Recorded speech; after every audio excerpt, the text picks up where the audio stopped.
how and why does someone need joint replacement? Well, joint replacement surgery is there for many reasons.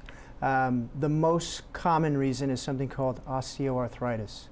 Osteoarthritis is a degenerative process which damages the joint in a way, starting with the articular cartilage, or the soft cushion at the end of the bone.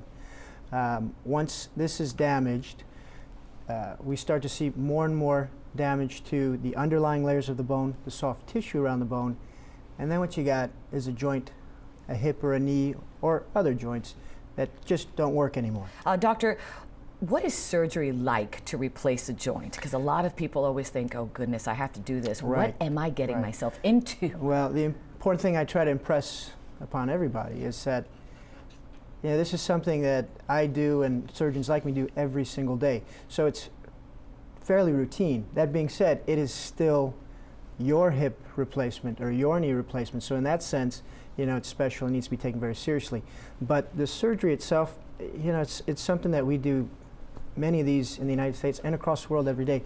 Over 1 million knee replacements in the United States, annually. So, like I said, it's a fairly routine surgery. The process itself doesn't take too long, but just like any other surgery, it needs to be taken seriously and given the respect it deserves.